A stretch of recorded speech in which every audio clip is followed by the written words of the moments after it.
JoGa Joy Fitness, and to this beginner's salutation, 12 postures completed on the right and left side. It's something I get asked about a lot, particularly with my beginners. So I thought, what better platform than YouTube for me to put out a video of these 12 postures flowing through for you guys to do in your own time at home. Sun salutation is not as old as yoga itself. It's something that's relatively new. It was developed in the early 20th century, so it's just over about 100 years old. But obviously all of the postures that we use are really ancient postures from the yogic tradition.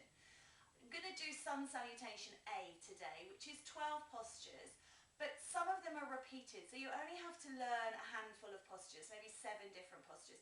I'm going to break them down and go through them individually, and then we're going to go through them in a slow flow and then in a one breath, one movement flow.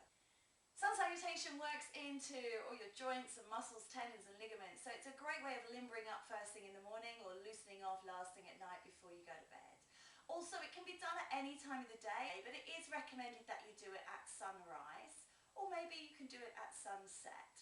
And it takes just a few moments of your day, and it can pretty much be done in any place. So you only need the size of your mat. So if you're in a hotel room, or if you're staying at somebody's place, or you don't have a lot of space, you don't need great oceans of room to do this. So I hope you enjoy it. We're going to start off standing, and we're going to come into a position called Tadasana. Tadasana is tall mountain pose. We start with the big toes touching, and there's a little bit of a gap between the heels. So we're looking for the heels to kind of be in line with the edges of our mat, and then our toes are touching. So if we were to draw a straight line along the blades of our feet, it would keep going out like train tracks. We're then looking for purpose through the legs without jolting and jarring them back. So we're not looking to rigidly hold ourselves as though we were some sort of sergeant major in the army. We're looking for a gentle softness, but a purpose and firmness. Tailbone is tucked down and under.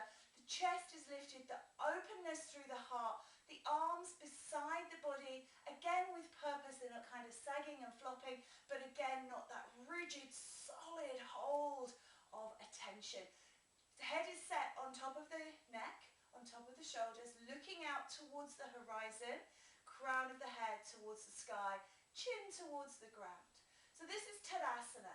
Now for some people, you have any lower back issues, then you might find that this activates in a little bit into that, and I definitely do find that. So you can come into pose of balance, Samastitihi.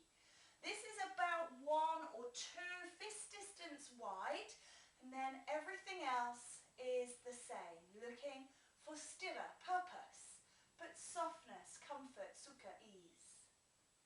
This is our pose number 1 of our salutation, but it's also our pose number 12. So just allowing yourself to feel this. Close your eyes and come to breath. Maybe sway a little forwards and backwards. Just feeling where your weight is. You're loading through the heels or you're loading through the toes. Just find yourself centralized and breathe. And then taking a breath in, lift and raise the arms. Uttita Tadasana, the uplifted mountain. Again, don't let the shoulders rise up. Don't bring tension. Have everything soft and purposeful. Pose number 2, extended Tadasana. And then you can flow down. Some people like to open their arms wide and flow through a swan dive. Or some people like to draw the arms down and flow forward. Allow yourself to hang out here. We'll do Uttanasana, but you can do Padasana if you want to hold the feet with the hands. Just allow your hips to grow high. Legs are slightly bent. Body leaning on thigh, head hanging down. Everything is loose and limber. Really nice and relaxed.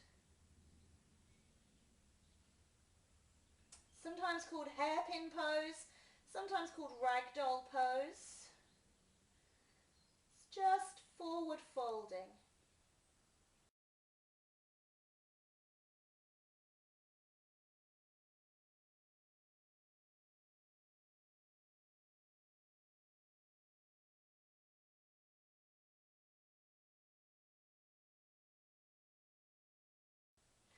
You might find that your hands actually don't touch the floor and you might be a little higher up, and that is perfectly acceptable as well.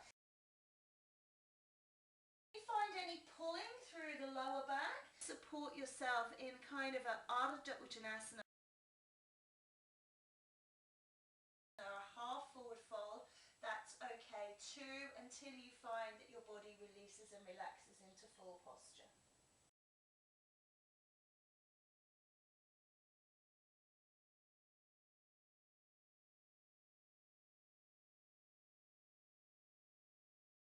And then we're going to step back with the right leg, stepping back into a high lunge. Coming up onto fingertips here, we're not using the hands for anything other than maybe a little bit of extra stability. So try not to put the whole flat palms down and lean into those arms. Looking for a long extended back leg, lifting through the heart and looking forwards.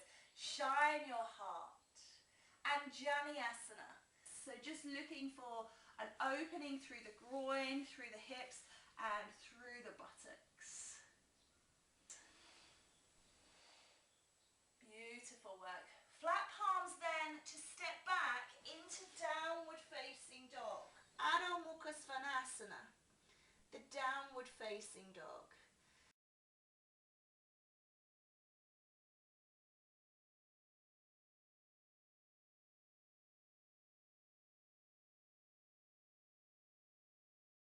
The hips are the highest point here. You're looking to press your chest back towards your thighs. One of the common misconceptions with downward facing dog I find are that people load through the arms. So it's kind of like an in-betweeny plank. Hips are still high, but there's a lot of weight through those shoulders. So push back, draw to the midline, and allow yourself to fold in.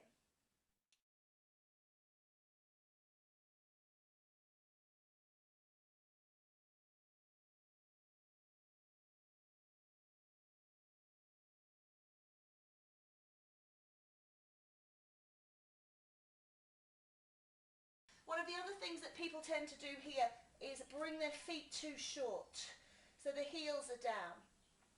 If you try to roll out into plank here now, you'd find it really, really tricky. So keep the feet way back. Soften the knees, press your chest towards your thighs. Open through the scapula.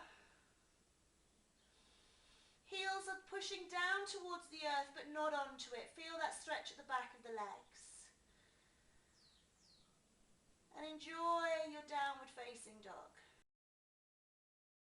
Spread your fingers, grip with the little pads of the fingertips and the heels of the hand.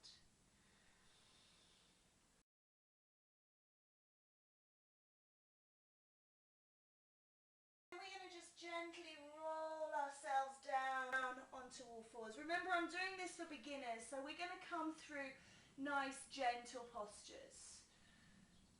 Little hold in this kneeling position, and we're going to make our way into our cobra pose, bringing the body down and laying on our tummy. Bhujanganasana, the cobra. The legs are together. If you remember that cobras are snakes and snakes don't have feet, so don't have the legs wide apart. Again, if you have lower back issues and you find that this is just really, really too uncomfortable to have your legs all zipped up, then of course take space, honour your body and honour your own practice, but try and aim for the full expression as best you can achieve it. Then press into the hands but keep the elbows bent, open the throat and look forwards, coming into Bhujanganasana, the cobra. And then releasing. Make your way back up into down dog. With my beginners, I like to come off all fours, tuck the toes, and then lift and push back into dog. But if you can come up straight from Bhujanganasana, which looks a little bit like this, tuck toes, lift through plank, and push back, then that's perfectly acceptable as well. Spend a little time here. Some people like to walk their dog, but what I find is when people do this, they go at 100 miles an hour. So maybe just soften one knee, pressing the heel of the opposite leg back, and then changing on breath. Try and do everything with consideration. not acceleration.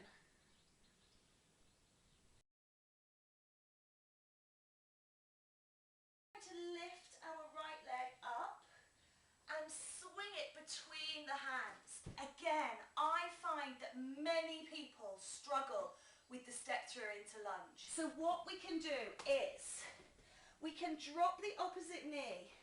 We can let this leg come forwards, position fingers, and turn the toes and push up into the lunge. The other option we have is to step as far as we can go and then pick up the foot and give it some help. Whatever you need to do to get there, that's your journey. Once you're in your high lunge, pause and breathe, shine the heart, smile, and then stepping in, come back into that forward fold, Uttanasana. Now again, stepping out tends to be relatively easy. But stepping in can be challenging. So feel free to bounce or bunny hop your way until you find the front. Take a breath. And then we're going to soften the knees. I'm doing a reverse swan here because I did swan dive coming up. Lifting up into extended mountain. And then breathing and releasing back into Tadasana or Samastitihi as I am, Tadasana, big toes together. Just allowing yourself to pause here and absorb the vibrations. So we're doing the second side. We're going to take a breath. Honour our Tadasana or Samastitihi as position 1. Because it's position 12, sometimes we don't spend enough time here and we rush straight off. Try and just honour it and feel that division between 12 and 1. Lift up.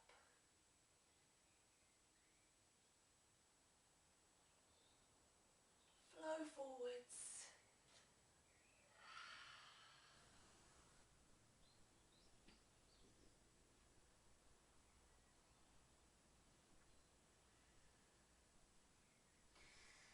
Stepping back on the left leg now into Anjani.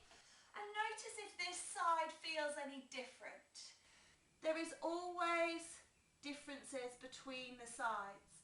We have a dominant side and a non-dominant side. So just see how this feels for you. And then find your base in the hands and step back into downward facing dog.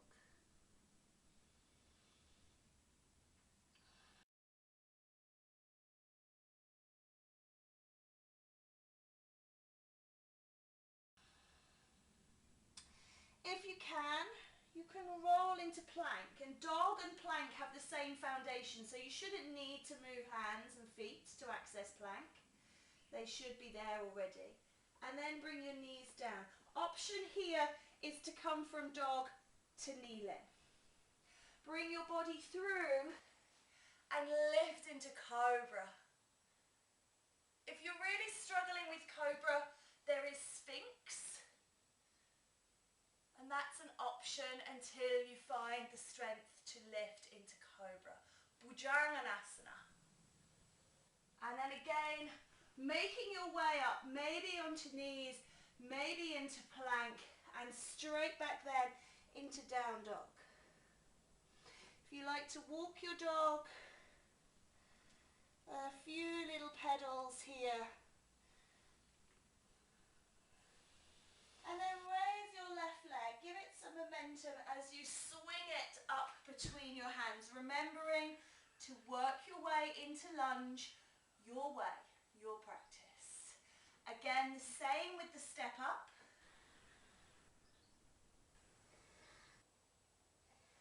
And release, rise, and release.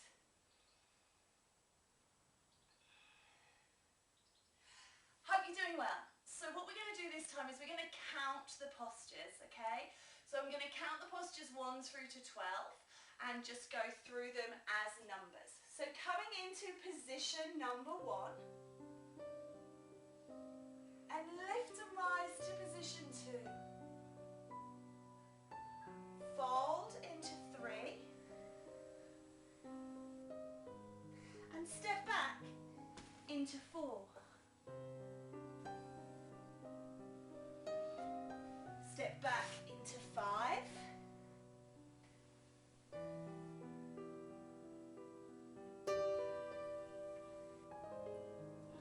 And move out into 6. Lower and push into 7.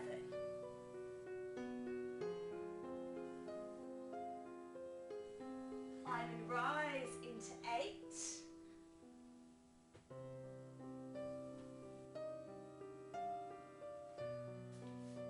Lift and swing into 9. Step or hop into 10. Lift and rise into 11.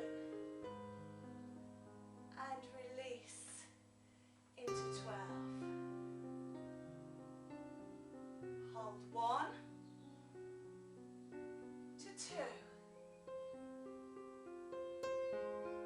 3. 4.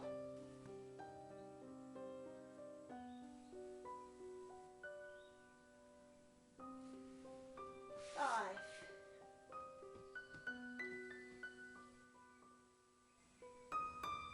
6 to 7.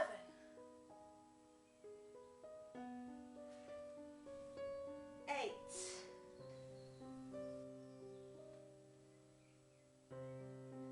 9.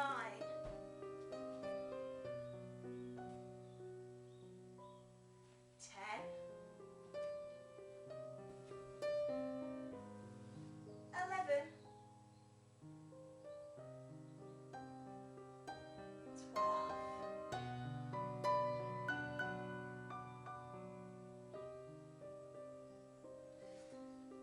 So let's just see this at kind of one breath, one movement speed. Something you can work towards. It certainly gets you warmed up for the day. Certainly gets things moving. So, won't be talking through this, I'll just be breathing.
To learn from your Tadasana to your extended fold forwards, step 1 leg, stepping 2 legs, rolling to knees, dropping and lifting here, and then everything is just repeated in reverse, coming up into that dog, stepping through with that lunge, stepping into that forward fold, lifting and reaching, and releasing down.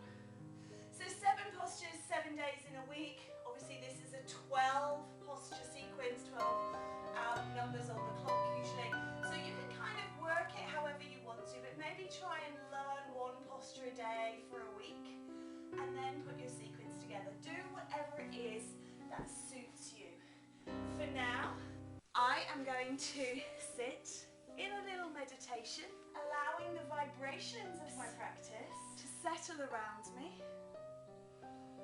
and just enjoy the sound of the birds, the sound of the music, the sound of my body, my breath.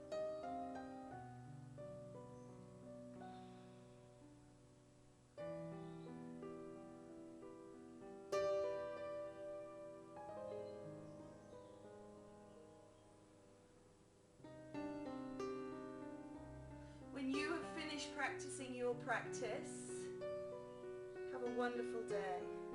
Namaste.